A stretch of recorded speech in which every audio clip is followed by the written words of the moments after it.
이사야 43장 21절부터 28절까지 말씀입니다.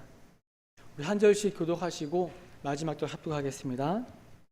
이 백성은 내가 나를 위하여 지었나니 나를 찬송하게 하려 함이니라.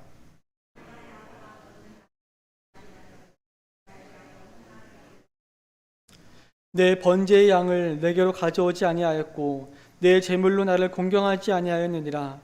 나는 제물로 말미암아 너를 수고롭게 하지 아니하였고 유향으로 말미암아 너를 괴롭게 하지 아니하였거늘.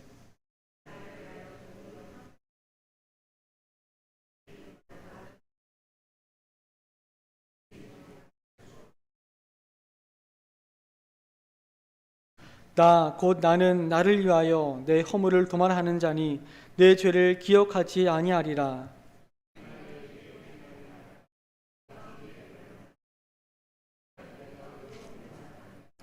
내 시조가 범죄하였고 너의 교사들이 나를 배반하였나니 그러므로 내가 성소의 어른들을 욕되게 하며 야곱을 진멸당하도록 내어주며 이스라엘이 비방거리가 되게 하리라. 아멘. 우리 아직 이제 어린 자녀들을 보면 부모님의 뜻을 다 이제 헤아리지 못하는 것을 볼 수 있는데요.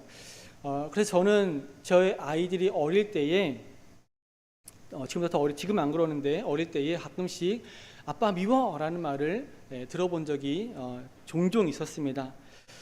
물론 제가 먼저 장난을 쳐서 그런 말을 들은 것도 있지만 어떤 때는 제가 아이를 위해서 어떤 일을 해주는데도 당장 그 아이는 자기 마음에 들지 않으니까 그 아빠 마음도 몰라주고 아빠 미워라고 했던 것이죠.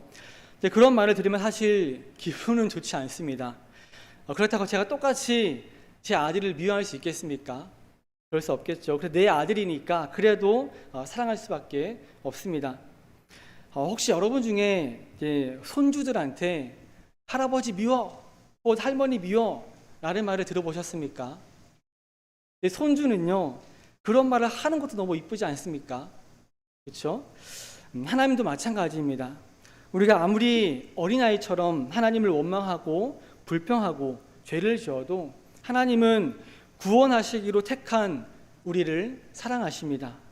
오늘 본문을 통해서 그래도 사랑하시는 하나님이라는 제목으로 함께 말씀을 살펴보도록 하겠습니다.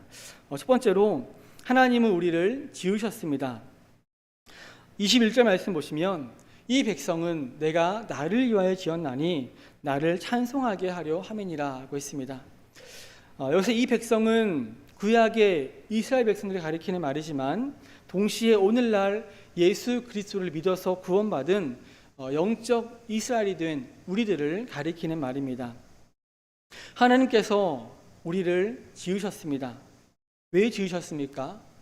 하나님을 찬송하게 하려고 우리를 지으셨습니다. 이것을 7절에서는 내가 내 영광을 위하여 창조했다라고 말씀을 하고 있습니다. 또 오늘 21절에서도 내가 나를 위하여 지었나니 라고 말씀을 하고 있습니다. 그렇다면 과연 우리의 삶은 어떠해야 하겠습니까? 정말 하나님의 영광을 위해서 살아가고 있는지 아니면 자기 자신의 영광을 위해서 살아가고 있는 것은 아닌지 우리의 모습을 한번 돌아볼 필요가 있을 것 같습니다. 그리고 우리의 삶이 하나님의 영광을 위한 삶이 되도록 계속해서 우리가 힘쓰고 노력해야 할 것입니다. 아마 여기 계신 여러분들 대부분은 하나님의 영광을 위해서 살아가기를 소원하고 또 그렇게 살아가려고 노력하고 계실 것입니다. 저는 평소에 기도할 때에 하나님의 영광을 위해 살아가게 해달라고 기도를 많이 합니다. 그런데 어느 날 하나님의 영광을 위해서 산다는 것이 얼마나 두렵고 또 얼마나 힘든 일일까 하는 생각이 들었습니다. 하나님께서 하나님의 영광을 위해 욥과 같이 나에게 있는 모든 재산과 가진 것도 없지만 아무튼 모든 재산과 또 내 자녀들을 다 데려가신다면 그래도 하나님의 영광을 위해 살아갈 수 있는 자신이 있을까 하는 생각이 들었습니다. 만약 하나님께서 하나님의 영광을 위해 여러분의 것을 다 가져가신다면 그래도 하나님의 영광을 위해서 살아갈 수 있으시겠습니까? 로렌 커닝햄이라는 목사님이 이제 YM이라는 세계적인 선교단체를 만들었습니다. 오늘날 하나님께서 이 목사님에게 수많은 청년들이 세계로 뻗어나가서 복음을 전하는 그런 환상을 보여주셨습니다. 그래서 그 목사님은 하나님이 많은 청년들을 세계로 보내라고 하시는구나 하는 걸 깨닫고 YM이라는 선교단체를 만든 것입니다. 그런데 그 후에 교단에서 통보가 오기를 초교파적인 단체를 만들었으니까 교단에서 나가야 한다는 통보를 받게 됩니다. 또 그때 한 대형 교회로부터 담임 목사로 와달라는 청빙을 받게 됩니다. 또 동시에 한 친척으로부터 자기가 만든 큰 회사를 맡아달라는 부탁을 또 받게 됩니다. 그때 로렌 커닝햄 목사님이 하나님이 주신 비전 하나를 붙들기 위해서 교단을 떠나고 그 좋은 모든 기회들을 다 포기합니다. 그리고 사무실을 둔 캘리포니아로 아내와 함께 짐을 꾸려서 가는 도중에 큰 교통사고가 납니다.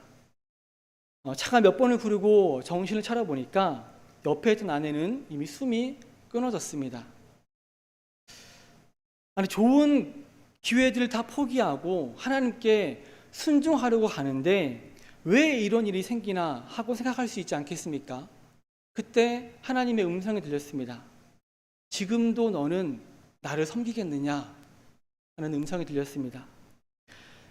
그때 로렌 커닝햄 목사님이 예스라고 대답을 합니다. 비록 지금 상황은 이해할 수 없는 그런 어려움 가운데 있지만 그래도 저는 주님을 섬기겠습니다. 알겠습니다. 그때 주님이 다시 말씀하십니다. 네 아내를 위해서 기도해라. 그래서 이미 숨이 끊어졌지만 아내에게 손을 얹고 기도합니다. 하나님, 제 아내를 살려주십시오. 기도했습니다. 그랬더니 놀랍게도 아내의 숨이 다시 돌아왔습니다. 여러분이 하나님의 뜻에 순종해서 좋은 교회를 다 포기하고 가다가 아내가 죽었는데 그래도 하나님을 섬기겠다고 할 수 있겠습니까? 하나님의 방법은 아무도 알 수가 없는 것입니다. 우리에게 건강을 주시고 물질을 주셔서 그것으로 하나님의 영광을 위해 살아갈 수 있지만 하나님의 영광을 위해 우리의 모든 것을 다 가져가실 수 있다는 것도 우리는 명심해야 합니다. 만약 하나님께서 정말 우리의 모든 것을 다 가져가신다 해도 우리는 두려워할 필요가 없습니다. 왜냐하면 우리는 하나님께서 지으신 사람들이기 때문입니다. 하나님께서 우리를 지으셨다는 것은 우리의 삶을 책임져 주신다는 것입니다. 하나님의 영광을 위해 살아갈 때 우리를 두려움에 빠지게 하는 것들이 얼마나 많이 있습니까? 그러나 하나님께서 우리의 삶을 책임져 주시며 두려워하지 말라고 말씀하십니다. 우리 앞선 1절 말씀 보시면 야곱아 너를 창조하신 여호와께서 지금 말씀하시니라. 이스라엘아 너를 지으신 이가 말씀하시니라. 너는 두려워하지 말라. 내가 너를 구속하였고 내가 너를 지명하여 불렀나니 너는 내 것이라고 했습니다. 여기서 우리가 두려워하지 않아도 되는 이유는 하나님께서 우리를 구속하셨기 때문입니다. 구속이란 대가를 지불하고 구해내는 것입니다. 하나님께서 독생자 예수 그리스도의 보혈로 대가를 지불하시고 우리를 이 죄악 가운데서 구원해 주셨습니다. 그러므로 우리는 죽음을 두려워할 필요가 없는 것입니다. 또한 우리를 지으신 하나님께서 우리를 지명하여 부르셨기 때문에 우리는 두려워할 필요가 없습니다. 이 세상에는 정말 수없이 많은 사람들이 살아왔고 또 현재를 살아가고 있으며 또 미래에도 수많은 사람들이 태어나서 살아갈 것입니다. 그런데 그 많은 사람들 중에 하나님께서 여러분 한 사람 한 사람을 기억하시고 찾아오셔서 지명하여 부르셨습니다. 그래서 우리가 지금 이렇게 예수님을 믿는 하나님의 백성이 된 것입니다. 그렇기 때문에 우리는 두려워할 필요가 없는 것입니다. 우리를 지으시고 지명하여 부르신 하나님은 우리를 혼자 내버려 두시는 분이 아닙니다. 우리가 어디를 가든지 뭘 하든지 우리와 함께 하시며 우리를 지켜주십니다. 우리를 지으신 하나님께서 우리를 너무나 사랑하시기 때문입니다. 우리를 사랑하신 하나님께서는 그 사랑의 표현으로 2절에서는 물과 불 가운데서 지켜주신다고 했습니다. 이 물과 불은 이스라엘이 만나게 될 환난을 상징적으로 표현한 것입니다. 물이 이스라엘을 침몰하지 못할 것이라고 했습니다. 이것은 이스라엘이 출애굽할 때에 하나님의 능력으로 홍해를 건넜던 것처럼 하나님께서 택한 백성들을 돌봐주시겠다는 것입니다. 또한 불꽃이 이스라엘을 사르지도 못하게 하겠다고 했습니다.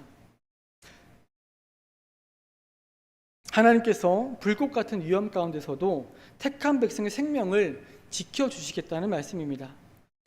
이렇게 하나님께서는 우리들을 사랑하신다고 말씀하십니다. 또 4절에서는 우리를 보배롭고 존귀하게 여기신다고 했고요. 5절에서는 우리와 함께 하신다고 말씀하셨습니다. 우리는 우리의 자녀를 사랑합니다. 다른 사람들은 내 자녀에 대해서 못마땅하게 생각하고 또 손가락질을 한다 해도 내가 낳은 자녀이기 때문에 사랑하는 것입니다. 하나님께서 우리를 왜 사랑하십니까? 하나님께서 지으셨기 때문입니다. 우리를 향한 하나님의 그 사랑을 늘 잊지 않는 모든 성도님들 되시기를 바랍니다. 두 번째로 하나님의 사랑에도 불구하고 이스라엘은 하나님의 은혜를 망각했습니다. 하나님께서 이스라엘을 부르시고 택하신 이유는 그들로 하여금 하나님을 예배하고 찬송하게 함으로써 하나님의 영광을 드러내도록 하기 위함이었습니다. 따라서 그들은 하나님께 예배 드리기에 심혈을 기울여야 함이 마땅했습니다. 그러나 이스라엘은 하나님을 부르지 않았습니다. 22절 앞부분을 보시면 그러나 야곱아 너는 나를 부르지 아니하였고 라고 했습니다. 그들이 겉으로는 주님을 찾긴 했겠지만 그 중심의 진실함으로는 주님을 찾지 않았던 것입니다. 그들이 그렇게 진심으로 하나님을 섬기는 마음이 없었기 때문에 전통적으로 내려오는 여러 가지 제의와 규례들이 그들에게 오히려 지겹고 어려운 것으로 여겨질 수밖에 없었습니다. 그래서 22절 하반절에 이스라엘아 너는 나를 괴롭게 여겼으며 라고 한 것입니다. 사실 하나님을 기뻐하는 것은 이제 그의 은혜를 깨닫고 체험하며 자발적으로 그를 섬기고자 하는 마음에서 비롯됩니다. 그러므로 성도들은 먼저 하나님의 은혜를 깊이 묵상해야 할 필요가 있습니다. 그러나 하나님의 은혜를 망각한 이스라엘 백성들은 하나님을 괴롭게 여겼습니다. 이스라엘 백성들이 하나님을 섬기는 일에 왜 그렇게 괴로움을 느끼게 되었습니까? 그것은 먼저 그들의 종교 행사가 감사하는 마음 없이 형식적인 의식으로만 머물렀기 때문입니다. 우리가 기뻐하는 마음 없이 무엇을 행한다는 것은 참 괴로운 일입니다. 사람이 하나님의 은혜를 모르면 하나님에 대하여 마음이 뜨겁지 못하고 또 감사한 마음도 없습니다. 그래서 그 사람은 하나님을 섬기되 기뻐하는 마음으로 섬길 수가 없는 것입니다. 하지만 마태복음 22장 37절에서는 내 마음을 다하고 목숨을 다하고 뜻을 다하여 주 너의 하나님을 사랑하라고 말씀하고 있습니다. 하나님은 영이심으로 우리의 심령을 다해서 하나님을 섬겨야 합니다. 심령을 다한다는 것은 무슨 뜻입니까? 부모가 잃어버린 자식을 찾기 위해서 전심을 다하여 그 아이를 찾는 것과 같은 것입니다. 하나님께서 우리에게 베풀어 주신 은혜가 너무 커서 사람들은 그 은혜를 잘 깨닫지 못할 때가 있습니다. 마치 산속에 기어다니는 개미가 그 산의 크기를 다 알 수 없는 것과 마찬가지입니다. 개미는 산의 크기를 알지 못해도 그 산의 크기는 변함이 없습니다. 우리가 하나님의 은혜를 미처 다 깨닫지 못한다 할지라도 하나님의 은혜는 변함이 없습니다. 바다를 먹물 삼고 하늘을 두루마리 삼아도 그 은혜를 다 기록할 수가 없는 것입니다. 그러므로 우리가 예배를 드릴 때에 형식적으로 예배당에 와서 앉아있다 가는 것이 아니라 우리에게 베푸신 하나님의 은혜를 깨닫고 감사하는 마음으로 예배를 드리시기를 바랍니다. 또 하나님을 섬기는 것이 괴로운 이유는 외식으로만 하나님을 공경하기 때문입니다. 하나님의 말씀을 들었을 때에 부담만 가지고 순종을 하지 않으니까 괴로운 것입니다. 그런 사람에게는 하나님이 가혹한 주인으로 잘못 인식되기 시작합니다. 마치 마태복음 25장에 나온 비유에서 한 달란트 받은 종처럼 말입니다. 한 달란트 받은 종은 나중에 주인이 돌아오자 그 달란트를 주인에게 그대로 돌려드리면서 뭐라고 했습니까? 마태복음 25장 24절 25절 말씀 보시면 주인이여 당신은 굳은 사람이라 심지 않은 데서 거두고 해치지 않은 데서 모으는 줄을 내가 알았으므로 두려워하여 나가서 당신의 달란트를 땅에 감추어 두었었나이다 라고 했습니다. 우리가 외식으로 형식적으로 하나님을 섬기게 되면 나중에는 이렇게 한 달란트 받은 종처럼 하나님을 가혹한 주인으로 잘못 인식하게 된다는 것입니다. 또한 우리가 하나님과 깊은 교제를 가지지 못할 때에 하나님을 섬기는 것이 괴롭습니다. 하나님과 깊은 교제를 갖게 되면 하나님이 주신 은혜에 감사하지 않을 수가 없는 것입니다. 이렇게 우리가 하나님을 섬기는 것을 괴로워하면 하나님 역시 괴로워하신다고 말씀하고 있습니다. 24절 하반절 말씀 보시면 내 죄짐으로 나를 수고롭게 하며 내 죄악으로 나를 괴롭게 하였느니라 하고 있습니다. 하나님은 계속해서 이스라엘에게 사랑을 베풀어 주셨지만 하나님의 은혜를 망각한 이스라엘은 계속해서 하나님께 죄를 지었습니다. 그들의 죄악으로 하나님을 괴롭게 해드리는 것입니다. 그것은 우리도 마찬가지입니다. 우리가 하나님의 은혜를 받고 그 은혜에 감사하면서도 우리는 늘 죄악 속에 살아가고 있습니다. 우리의 죄악으로 하나님은 2000여 년 전 극심한 괴로움을 당하시고도 지금도 계속해서 괴로움을 당하고 계십니다. 하나님은 우리의 뜨거운 마음을 원하십니다. 그런데 우리가 그런 뜨거운 마음 없이 하나님께 나아오니 하나님께서 괴로워하실 수밖에 없는 것입니다. 마음 없이 겉으로만 예하는 그런 자식을 어느 부모가 기뻐할 수 있겠습니까? 또 이스라엘은 하나님께 제물을 드릴 때 신앙 없이 드렸습니다. 그러니 하나님의 그 마음이 답답할 수밖에 없는 것입니다. 하나님을 섬기는 일은 우리의 존재와 생명을 주장하는 가장 중요한 일입니다. 그런데 외식하는 사람은 자기 자신이 주체가 되어서 하나님 섬기는 일을 하나의 소지품 다루듯 하며 또 예술품 취급하듯 해서 자기의 어떤 편의를 보려고 합니다. 그러한 행동은 하나님과 그 구원 계획을 멸시하는 태도입니다. 하나님을 이용해 먹으려고 하는 태도입니다. 누가 남에게 이용되었다는 것을 알면 얼마나 그 마음에 상처가 되겠습니까? 우리는 하나님을 수단으로 여겨서는 안 됩니다. 우리가 하나님을 섬기는 일은 우리의 존재의 목적이 되어야 하는 것입니다. 오늘 여러분은 지금 이 예배 자리가 기쁘십니까? 괴로우십니까? 하나님께 예물을 드릴 때에 감사함으로 드리십니까? 억지로 드리십니까? 하나님 말씀에 기쁨으로 순종하십니까? 아니면 순종하지 못하십니까? 교회 봉사를 기쁨으로 하십니까? 괴로움으로 하십니까? 우리가 하나님을 괴롭게 여기면 하나님 역시 우리 때문에 괴로워하십니다. 하나님은 우리를 지으신 분이십니다. 하나님은 우리의 구원자이십니다. 그러므로 하나님은 우리의 기쁨이 되기에 충분하신 분입니다. 우리의 섬김을 받으시기에 충분하신 분입니다. 그러므로 하나님께서 우리에게 베푸신 그 은혜를 항상 기억하여서 기쁨과 또 감사함으로 하나님을 섬기는 모든 성도님들 되시기를 바랍니다. 마지막 세 번째로 배은망덕한 백성들일지라도 하나님은 용서하십니다. 은혜를 망각한 이스라엘은 계속해서 하나님께 범죄하지만 그래도 하나님은 그들을 사랑해 주십니다. 25절 말씀 보시면 나는 나를 위하여 내 허물을 도말하는 자니 내 죄를 기억하지 아니하리라고 했습니다. 하나님은 앞선 22절부터 24절까지 해서 이스라엘이 진실된 마음으로 하나님을 섬기지 않는 그런 죄에 대해서 신랄하게 지적하셨습니다. 그렇다면 이제 그에 대한 강력한 심판이 먼저 언급되어야 정상일 것입니다.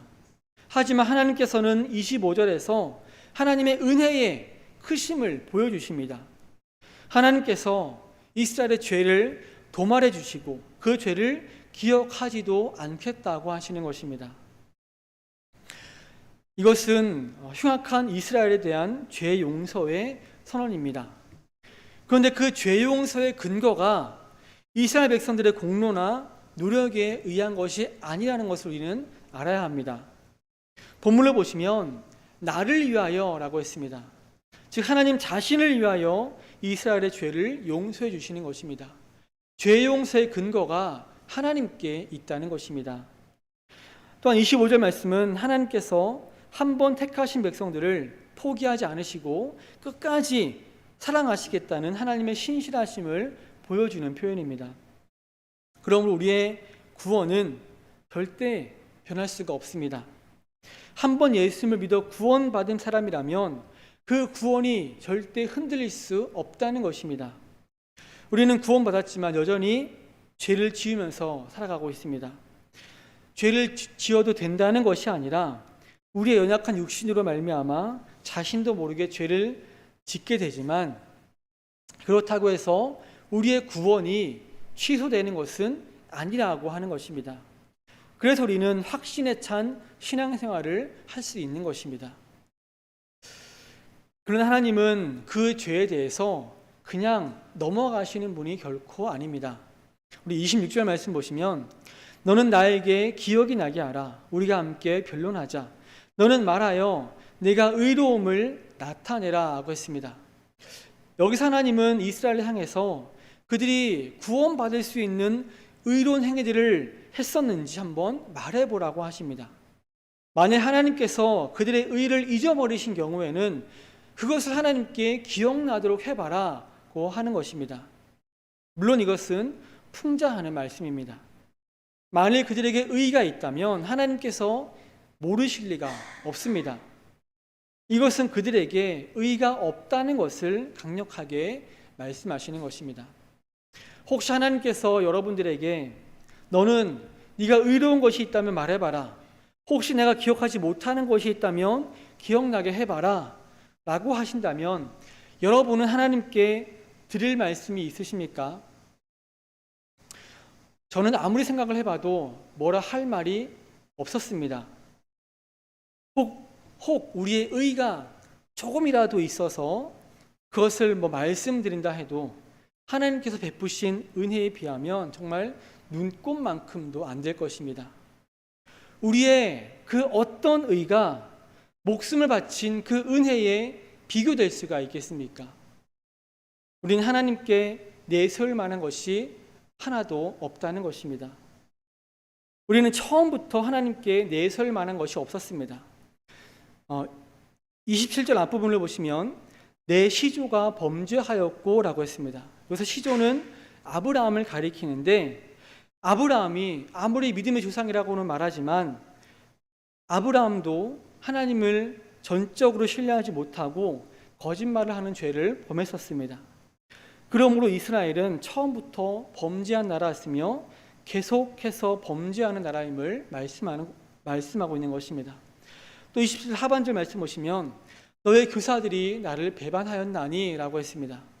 여기서 교사는 하나님과 백성들 사이에서 하나님 말씀을 해석하고 선포하는 제사장들과 선지자들을 가리킵니다. 그들에게는 이스라엘 백성들을 하나님께로 인도해야 하는 책임이 있었습니다. 하지만 오히려 그들이 먼저 하나님을 배반하고 범죄했습니다. 그렇다면 그들의 가르침을 받는 백성들의 죄는 얼마나 더 심각했을지 충분히 짐작할 수 있을 것입니다.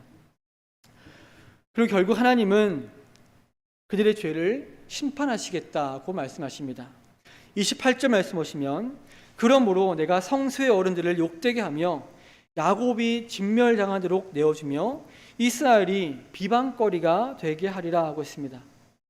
이것은 이스라엘이 하나님의 심판을 받아서 바벨론에 의해서 멸망당하고 그 백성들이 포로로 잡혀가는 수치를 당할 것을 예언한 말씀입니다. 하나님은 당신의 택하신 백성이라 할지라도 그들이 지은 죄는 반드시 심판하십니다. 하지만 당신의 백성이 아무리 죄를 지었을지라도 하나님은 끝없이 그들을 용서하시는 분입니다. 이 시간 우리가 하나님께 지은 죄들을 한번 생각해 보시기를 바랍니다. 우리는 하나님께 얼마나 많은 죄를 지으면서 살아왔습니까? 믿기 전에는 물론이요, 믿고 난 이후에도 얼마나 많은 죄를 지으면서 살아가고 있습니까? 우리가 하나님을 불러야 할 때 부르지 않았던 적이 얼마나 많습니까? 또 하나님을 괴롭게 여겼던 적도 얼마나 많습니까? 예배를 괴로워하고 성경 읽는 것을 괴로워하고 봉사하는 것을 괴로워하고 헌금하는 것을 괴로워했던 적이 얼마나 많았습니까? 우리의 그런 모습 때문에 하나님을 수고롭게 하고 괴롭게 해드린 적은 또 얼마나 많겠습니까? 그러한 우리의 수많은 죄가 아무 죄 없는 예수님을 십자가에 못 박고 말았습니다. 그러나 하나님은 그래도 우리를 사랑하시는 분입니다. 그래서 하나밖에 없는 아들을 우리에게 보내주셨습니다. 그 아들 예수 그리스도는 하나님을 괴롭게 여겼던, 그리고 하나님을 괴롭게 해드렸던 우리의 그 모든 죄를 대신해서 십자가에 달리셨습니다. 예수 그리스도의 십자가 보혈은 우리의 허물을 도말하여 주는 근거가 되었습니다. 그리고 이제 그 보혈을 간직한 우리의 죄를 기억하지도 않겠다고 말씀하십니다. 우리는 이렇게 배은망덕한 삶을 살아가고 있지만 이런 우리를 그래도 사랑하시어 우리의 모든 죄를 용서해 주신 하나님께 늘 감사하는 모든 성도님들 되시기를 바랍니다. 15살짜리 소녀가 있었습니다. 소녀의 언니가 이제 피아니스트가 되겠다고 선포한 다음부터 계속해서 이어지는 강습과 또 실기연습 때문에 한동안 가족 여행을 가지 못했었습니다. 그러다가 이제 언니가 이제 피아노과에 합격을 하고 나서 오랜만에 가족 여행을 가게 되었습니다. 그런데 여행을 가던 도중에 이제 마주오던 트럭과 충돌하는 사고가 일어났습니다. 소녀는 정신을 잃었습니다. 소녀가 눈을 떴을 때 부모님은 보이지 않았고 언니는 상복을 입고 있었습니다. 당시 부모님은 그 자리에서 돌아가셨고 언니는 약간의 상처만 입게 되었습니다. 소녀는 목에 경추를 다쳐서 전신이 마비가 되었고 언니의 도움 없이는 조금도 살아갈 수가 없었습니다. 그래서 언니는 휴학을 하고 동생을 돌봤지만 동생은 언니 때문에 이렇게 되었다고 생각하며 언니를 원망했습니다. 별것도 아닌 일로 언니를 괴롭히고 또 상처되는 말을 막 했습니다. 시간이 지나고 돈이 다 떨어지자 언니는 염색 공장을 다니면서 이제 일을 했고 종종 동생에게 이제 밥을 챙겨주고 또 욕창이 생기지 않도록 이렇게 돌려 눕혀주기 위해서 잠깐 집에 들렸습니다.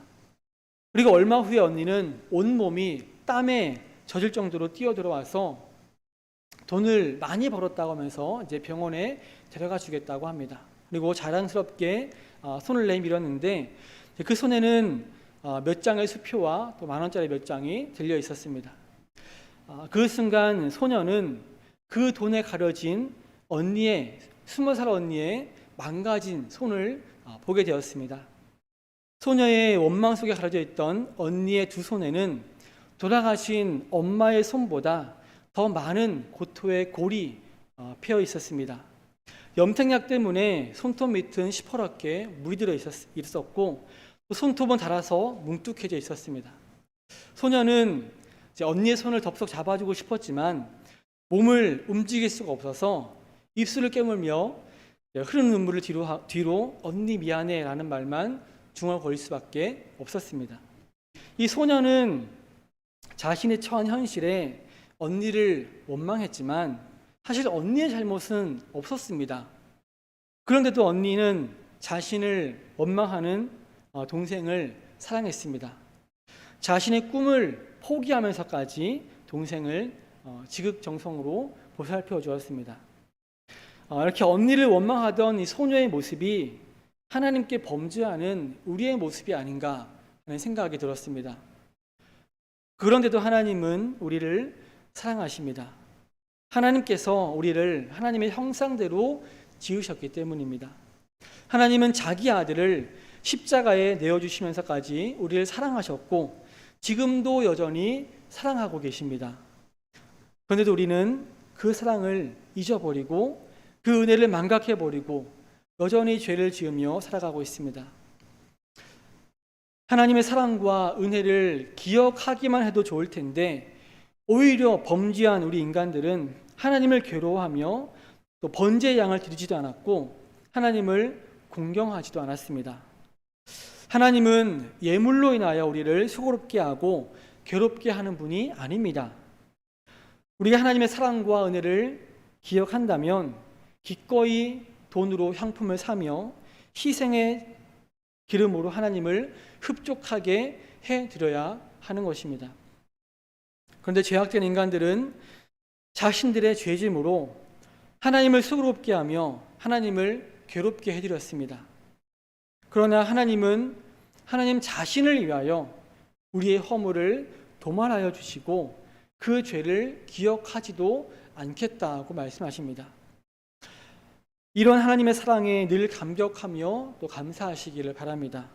그리고 이제 그래도 우리를 사랑하시는 하나님을 이 세상 그 누구보다 그 무엇보다 가장 사랑하며 살아가는 모든 성도님들 되시기를 주님의 이름으로 축원합니다.